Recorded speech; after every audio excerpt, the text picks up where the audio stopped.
안녕하세요. 공포학과 M교수입니다. 살다 보면 장례식장에 갈 일이 많습니다. 아무래도 고인들을 모시는 곳이기 때문에 이래저래 괴담들도 많은 건 사실인데요. 오늘은 장례식장에서 근무한 분이 겪은 소름 끼치는 실화를 가져왔습니다. 가시죠. 대학을 졸업하고 병원에서 일을 하게 되었는데 그 병원 장례식장에 소장 꼬임에 넘어가서 병원을 나와서는 장례식장에서 일을 하게 되었습니다. 제가 일하던 장례식장은 요양병원 지하에 있었고 사무실도 지하에 있었죠. 2인 1조로 24시간 맞교대를 하면서 일을 했는데 보통 장례식장 직원들은 돌아가신 분이 없으면 밤에는 불을 끄고 거기서 잠을 잡니다. 그래서 밤샘 철야를 할 때가 많았죠. 사무실 전면이 유리로 되어 있어서 밖에서 안을 훤히 들여다볼 수 있었고 안에서도 영안실, 빈소, 접객실을 다 볼 수 있었습니다. 그리고 결정적으로 사무실에서 왼쪽 정면을 보면 병원으로 올라가는 엘리베이터가 보였습니다. 문제는 밤마다 일을 하고 있으면 꼭 새벽 2시 30분 정도에 엘리베이터가 혼자 움직이는 겁니다. 내리는 사람도 없었고 타는 사람도 없습니다. 처음에는 당연히 누가 장난치는 줄로만 알았습니다. 하지만 이게 몇 번 반복되다 보니 점점 이상하다는 생각을 했죠. 저랑 같은 시간에 근무했던 분이 39살 총각이었는데 이분이 여기서 엄청 오래 일을 하셨습니다. 그리고 어느 날은 사무실에 앉아서 저한테 그 엘리베이터 이야기를 하더군요. 너 저기 엘리베이터에서 할아버지랑 애들이 내려서 빈소랑 접객실 쭉 돌아다니는 거 알아? 그 말을 듣고는 무슨 말씀하시는 거냐고 넘어갔는데 한번 호되게 당하는 날이 있었죠. 그날도 새벽에 근무를 하고 있었는데 상을 당하신 분이 없어서 장례식장에 불을 꺼놓고 있었습니다. 그런데 갑자기 그 깜깜한 복도에서 슬리퍼를 질질 끄는 착착 소리가 나더군요. 깜짝 놀라서 밖을 쳐다봤는데 옆에 있던 그 직원이 너도 들었지? 라고 말하는 겁니다. 놀라서 후레쉬를 들고 나가봤지만 아무도 없었죠. 그런데 바닥에 물에 젖은 신발 자국이 여러 개 찍혀 있었습니다. 그 발자국을 따라가 보니 엘리베이터부터 시작해서 시체 안치실 쪽으로 찍혀 있었고요. 다음날 사장님이 나오시자마자 바로 보고를 하고 CCTV를 돌려봤는데 영상에는 아무것도 찍혀 있지 않았습니다. 별다른 증거가 없다 보니 그냥 넘어가야 했지만 이날을 기점으로 계속 이런 일이 발생했고 결국 제가 장례식장을 나오게 된 결정적인 일이 생겼습니다. 그렇게 몇 달을 장례식장에서 일하면서 슬슬 그 발자국 소리에도 익숙해질 때쯤 춘천에서 한 고인이 장례식장에 오게 되었습니다. 남자분이셨는데 가족들의 말로는 사인이 실족사였죠. 그런데 보통 실족사라고 하면 앞이나 뒤쪽으로 넘어져서 돌아가신 경우인데 이분은 특이하게도 머리 앞과 뒤가 다 깨져 있더군요. 게다가 코도 부러지고 이도 죄다 깨져 있었는데 노숙 생활을 했는지 옷도 남루했고 냄새도 심했습니다. 조금 신기했던 건 가족 중에 의사가 있었는지 그 가족한테 사망진단서를 받았다는 겁니다.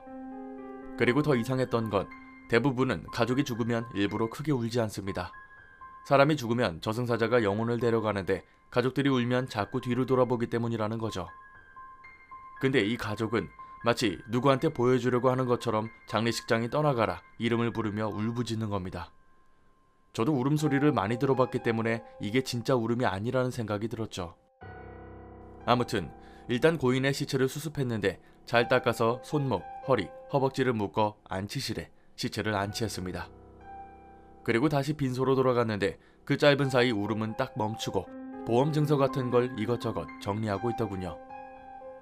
계속 뭔가 이상했지만 어쨌든 제 일은 아니었기에 그냥 지켜만 보고 사무실로 돌아갔습니다. 입관 준비를 하면서 안치실로 가서는 입관 물품들을 만들고 있었습니다. 그런데 사체 냉동고에서 하는 신음소리가 들리는 겁니다. 냉동고 돌아가는 소리겠거니 무시했는데 또다시 하고 소리가 들리더군요. 저도 모르게 뭐라고? 라며 대꾸를 했는데 갑자기 무서워져서는 그 길로 바로 사무실로 달려갔습니다. 같이 있던 과장님에게 그 말을 했더니 설마 그 사람 살아있는 거 아니냐며 같이 가서는 냉동고를 열었습니다. 그런데 제가 묶어놨던 줄들이 다 풀려있는 겁니다. 옆에 있던 과장님도 이거 진짜 살아있는 거라며 꺼내서 옆에 눕혀놨는데 진짜 살아있는 것처럼 감겨있던 눈이 떠져 있더군요. 그래서 일단 몸을 막 흔들었는데 눈을 뜨지는 않았고 죽은 상태는 맞았습니다. 문제는 보통 시신을 수습할 때 손도 가지런히 다 펴놓거든요.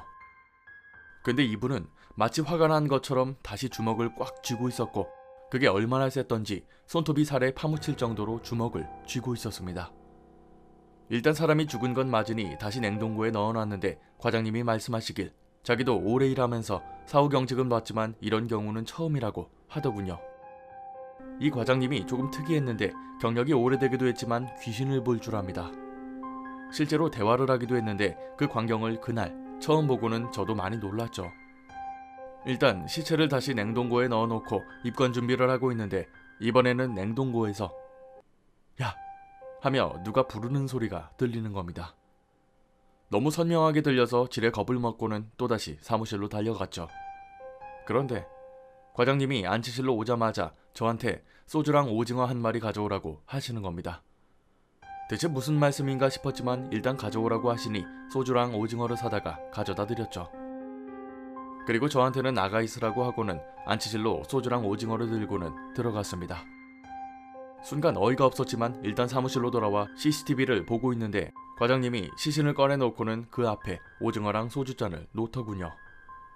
그리고는 마치 누구랑 이야기하는 것처럼 1시간 정도를 소주와 오징어를 드시는 겁니다.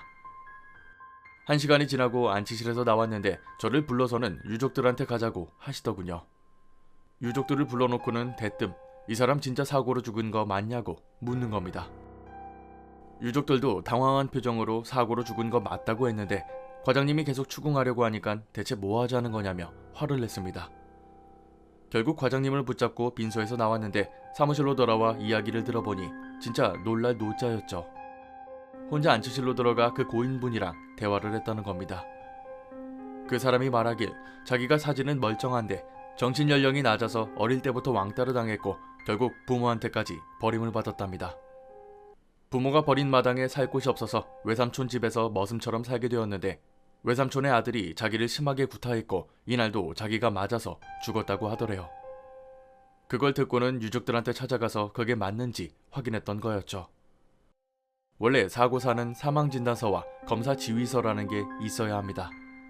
그걸 경찰들이 하는 건데 다음날 경찰들이 조사를 하러 시신을 살펴보는데 이거 사고사 아니라고 정확히 말하더군요. 얼마나 소름이 끼치던지. 결국 다른 병원으로 옮겨서 시체를 부검하게 됐는데 어떻게 결론이 났는지는 모릅니다. 며칠간 제가 겪은 일들은 도저히 믿을 수가 없었고 또다시 보고 싶지도 않았거든요. 하나 확실한 건 며칠 뒤 꿈을 꿨는데 누군지도 모르는 사람이 나와서는 연신 저한테 고맙다고 말을 했습니다. 그게 그 고인이었는지는 모르겠지만 어떻게 결론 났는지가 대충 예상이 되더군요. 이야기는 여기서 끝이 났지만은 뭔가 찜찜한 결론이긴 하네요. 돌아가신 분이 계단에서 굴러떨어져 죽었다고 하는데 얼굴 전체가 부러지기는 그리 쉽지가 않죠. 경찰들도 그게 이상했기 때문에 부검을 하자고 했을 거고요. 얼마나 억울했으면 그 안에서 그렇게 발버둥을 쳤고 장례식장 직원에게 구구절절 사연을 이야기했을지 싶습니다. 밤마다 할아버지와 아이 귀신이 빈소를 돌아다니는 것도 섬뜩하고요.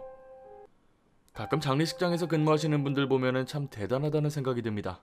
귀신은 고사하고 죽은 사람들을 상대해야 하는 것이니 보통 사람들은 쉽게 못할 일이죠. 오늘 강의는 여기까지입니다. 재밌게 봐주셨다면 공포학과에 입학 부탁드립니다. 공포학과 M교수였습니다.